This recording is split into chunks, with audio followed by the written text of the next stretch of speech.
आजच डाउनलोड करा आणि तुमच्या आवडत्या मालिकांचा आनंद लुटा। आजचा दिवस तुमचा आहे, तुमच्या ऋणातनं उतराई होण्याचा छोटासा प्रयत्न आहे आमचा। चल चालू कर। दादा नक्की काय काय बनवलं तुम्ही लोकांनी? पण मी तुला सांगते, आजपर्यंत तर ना सगळ्यात फेब्रुवारी जेवण आहे। धनु, फेब्रुवारी नाही फॅब्युलस असतं ते। तेच ते वहिनी। अरे पण सूर्या, एवढं काय काय बनवलंय? बटाट्याची भाजी, पुरी, श्रीखंड, भजी, पापड। अरे काय काय म्हणून खायचं? आत्या, एक दिवस भरपूर खाल्लं तर काय होत नाही। चला सुरू करा। चला थांबा थांबा,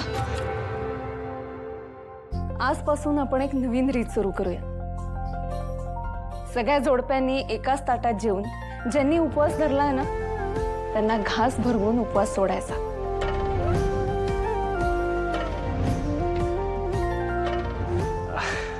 भारी आयडिया। असं करू नका, आम्हाला 2-2 ताटात जेवावं लागेल ना। मी काय म्हणतोय, ही करायचंच असेल तर लवकर करू, घ्या ताट लवकर चला। नाही म्हणजे या सगळ्या जणींचा उपवास आहे ना। चला चला चला बसू। हा चा आज सगळी मेहनत पुरुषांनी केलेली, त्यामुळे पहिला घास त्यांना।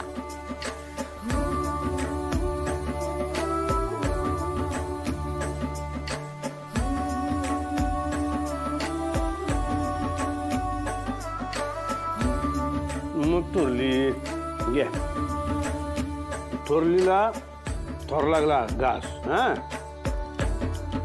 घ्या असं। बाकी जावय बापू, ह्या काम केलं तुम्ही। आज सणाच्या दिवशी सगळ्या बायकांची खरी किंमत दाखवून दिली नवऱ्यांना। मानलं तुम्हाला।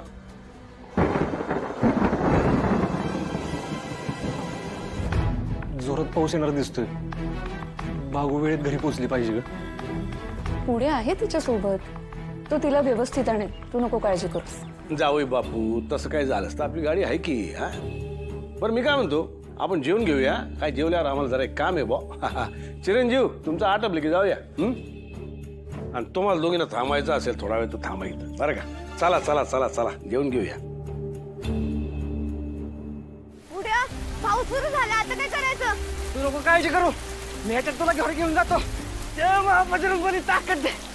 तुळजा, पाऊस चांगलाच येणार असं दिसतंय बरं का। चल मी निघते बाई घरी। अगं आणि घरी जाऊन जरा मालकांची पाठ बी शेकून देते। हे असं जास्तीचं काही काम पडलं की नाही की त्रास होतोय त्यांना।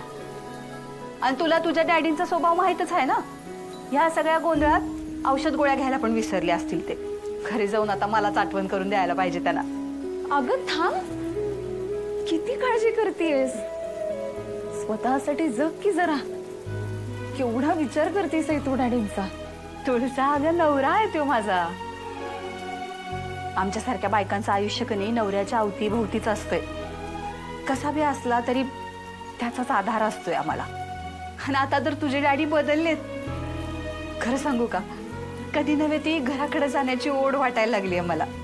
आई नाही म्हणजे सगळं चांगलं होतं याचा आनंद आहे मला, पण त्यांच्या वागण्याला इतक्या लवकर भुलू नकोस एवढंच वाटतंय मला।